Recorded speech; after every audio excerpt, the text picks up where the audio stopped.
জীবনে সফল ও সুখী হওয়ার জন্য পজিটিভিটির কোনো বিকল্প নেই। ডিয়ার লার্নার্স, আজ আমরা রাইট ফর্ম অফ ভার্বসের আরও কিছু ইম্পর্ট্যান্ট রুলস নিয়ে আলোচনা করব। তো চলো শুরু করা যাক। ডিয়ার লার্নার্স, এভাবে পড়লে কিছু রুলস সহজে মনে থাকে। তো দেখো, বিফোরের পূর্বে এবং আফটারের পরে পাস্ট পারফেক্ট টেন্স হয়, অর্থাৎ subject plus had plus verb 3 হয়, এবং বিপরীত ক্লজটি সর্বদাই সিম্পল পাস্ট টেন্স অর্থাৎ সাবজেক্ট প্লাস V2 হয়। তো এক্সাম্পল দেখো, my father die before the doctor come. এখানে মাঝে বিফোর রয়েছে এবং দুপাশে দুটি ক্লজ রয়েছে। নিয়মে বলা হয়েছে বিফোরের পূর্বের যে ক্লজটি রয়েছে সেটি পাস্ট পারফেক্ট টেন্স করতে হবে এবং বিফোরের পরের ক্লজটি অবশ্যই সিম্পল পাস্ট টেন্স করতে হবে। অর্থাৎ নিয়মটি হবে সাবজেক্ট, এখানে মাই ফাদার রয়েছে, তারপর হ্যাড আনতে হবে, কারণ আমরা জানি যে ফার্স্ট পারফেক্ট টেন্সে সকল সাবজেক্টের পরেই হ্যাড ব্যবহার করতে হয় এবং তারপর মূল ভার্বের পাস্ট পার্টিসিপল ব্যবহার করতে হবে। এবং বিফোরের পরের অংশটিতে অর্থাৎ পরের যে ক্লজটি রয়েছে সেই ক্লজটিতে সাবজেক্ট দ্য ডক্টরের পরে ভার্ব টু অর্থাৎ মূল ভার্বের পাস্ট ফর্ম ব্যবহার করতে হবে। অর্থাৎ my father had died before the doctor came. এখানে দুপাশে দুটি ক্লজ রয়েছে এবং একটি ক্লজ অধিকতর আগে সংগঠিত হচ্ছে, সেটি পাস্ট পারফেক্ট টেন্সে করা হয়েছে। অর্থাৎ বিফোরের আগের যে ক্লজটি রয়েছে সেটি অধিকতর আগে সংগঠিত হয়েছে, সেজন্য এই অংশটি অবশ্যই ফার্স্ট পারফেক্ট টেন্সে করতে হবে এবং বিফোরের পরের ক্লজটি অধিকতর পরে সংগঠিত হয়েছে, সেজন্য এটি ফার্স্ট ইনডিফিনিট টেন্সে ব্যবহার করা হয়েছে। তো my father had died before the doctor came. Doctor আসার আগেই বাবা মারা গেছেন, অর্থাৎ আগে বাবা মারা গেছেন তারপর ডাক্তার এসেছেন।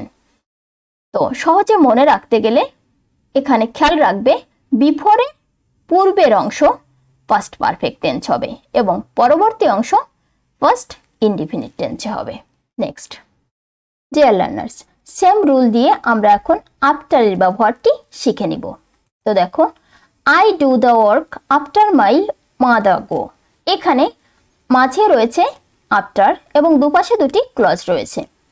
তো যখন মাঝে আফটার থাকবে তখন আফটারের পূর্বে যে ক্লজটি থাকবে সেই ক্লজটি অবশ্যই তোমাকে সিম্পল পাস্ট টেন্স করতে হবে এবং আফটারের পরের যে ক্লজটি সেই ক্লজটি অবশ্যই পাস্ট পারফেক্ট টেন্সে করতে হবে। অর্থাৎ আফটারের পূর্বের যে ক্লজটি থাকবে সেটি সাবজেক্ট প্লাস V2 অর্থাৎ মূল ভার্বের পাস্ট ফর্ম ব্যবহার করতে হবে এবং আফটারের পরের যে ক্লজটি সেটি সাবজেক্ট এবং তারপর হ্যাড, তারপর মূল ভার্বের পাস্ট পার্টিসিপল ব্যবহার করতে হবে। অর্থাৎ I did the work after my mother had gone. এখানে খেয়াল করো, আফটারের আগের যে অংশটি যে ক্লজটি রয়েছে এখানে, সেখানে সাবজেক্টের পর ডিড ব্যবহার করা হয়েছে, অর্থাৎ ডু মূল ভার্বের প্রেজেন্ট ফর্ম আর ডিড মূল ভার্বের পাস্ট ফর্ম ব্যবহার করা হয়েছে, তারপর অবজেক্ট এবং মাঝে আফটার, তারপর সাবজেক্ট মাই মাদার এবং সাবজেক্টের পরে হ্যাড। অর্থাৎ আমরা জানি যে পাস্ট পারফেক্ট টেন্সে সকল পার্সনের পরেই হ্যাড ব্যবহার করতে হয়।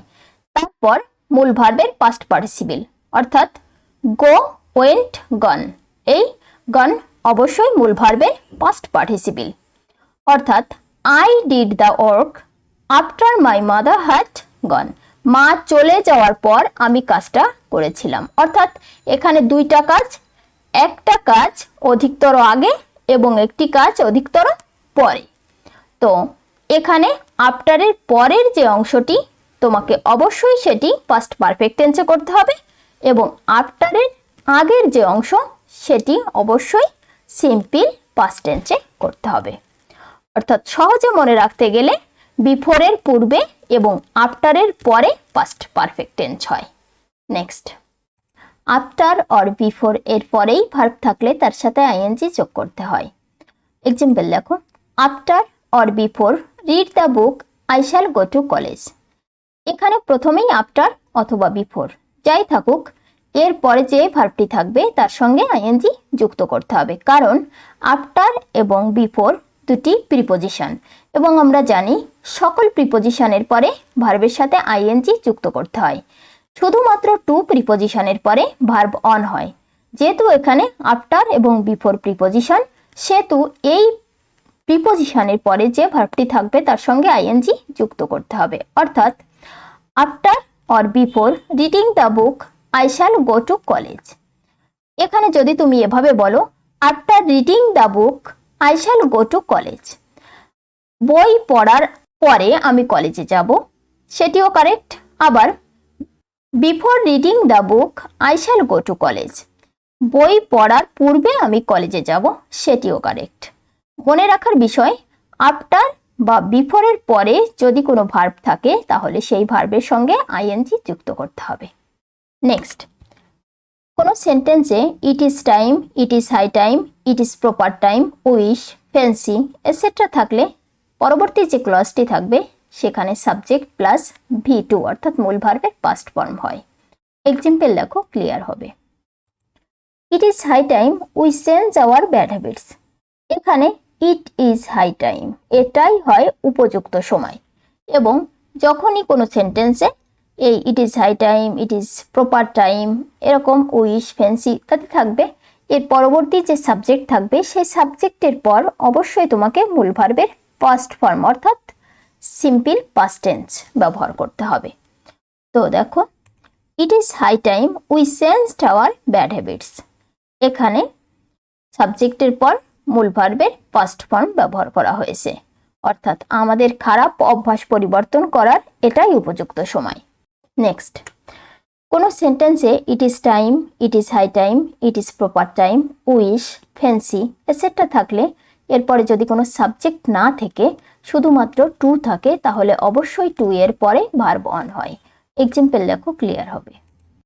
ইট is proper time to left the place.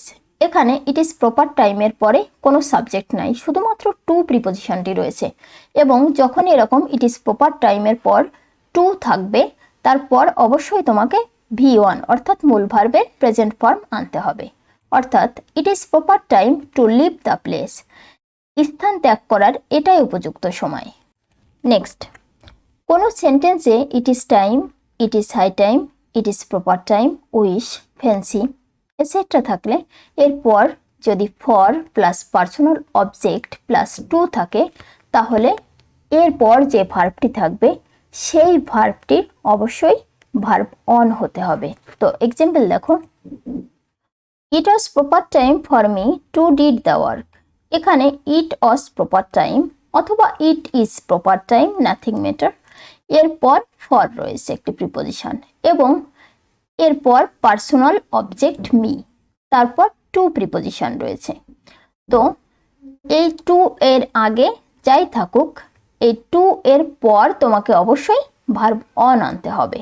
অর্থাৎ it was proper time for me to do the work, do মূল ভার্বের প্রেজেন্ট ফর্ম, এজন্য এখানে টুর পর ডু আনা হয়েছে।